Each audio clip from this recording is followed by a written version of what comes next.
In diesem Video zeige ich dir, wie du die Bremsbeläge deiner V-Bremse ganz einfach selbst wechseln kannst. Das benötigte Werkzeug findest du unten in der Videobeschreibung. Let's go! Zuerst reduzieren wir die Spannung in der Bremse. Dazu drehe ich die Einstellschraube am Bremshebel ganz rein. Jetzt nehme ich die Pipe aus der Kabelbrücke. Falls sie klemmt, kannst du einfach die Zugklemmschraube lösen. Bevor wir weitermachen, ein kurzer Sicherheitscheck. Der Bremsseilzug sollte im guten Zustand sein. Falls er beschädigt ist, solltest du ihn zuerst austauschen.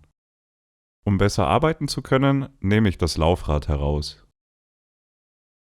Jetzt kannst du die alten Bremsbeläge abschrauben. Dafür benutze ich einen 5 mm Innensechskantschlüssel. Damit kein Dreck oder Öl die Bremswirkung beeinträchtigt, reinige ich die Auflagefläche der Beläge mit Bremsenreiniger.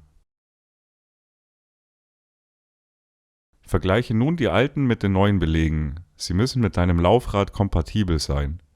Ich verwende hier Belege für eine Alu-Bremsflanke. Jetzt setzen wir die neuen Belege an die Bremsschenkel. Die Befestigungsmutter ziehe ich erst einmal nur handfest an.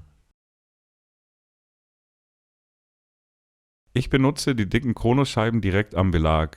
Falls dein Bremsschenkel später nicht senkrecht steht, kannst du stattdessen die kleinen Konusscheiben verwenden. Mehr dazu erkläre ich dir in einem anderen Video. Bevor du das Laufrad wieder montierst, sollte es sauber und fettfrei sein. Danach hänge ich die Pipe wieder in die Kabelbrücke. Falls das nicht geht, kann es helfen, die Zugklemmschraube zu lösen und den Seilzug etwas lockerer zu stellen. Jetzt bestimmen wir die endgültige Position der Bremsbeläge. Zuerst löse ich die Belege leicht. Dann ziehe ich die Bremse und bringe die Belege an die richtige Position.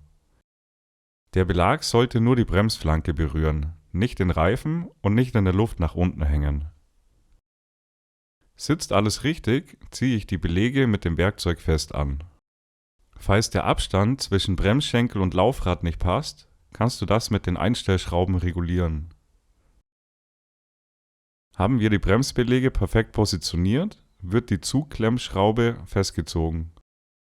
Als Faustregel gilt: Der Bremshebel sollte die Bremse im ersten Drittel seines Weges blockieren.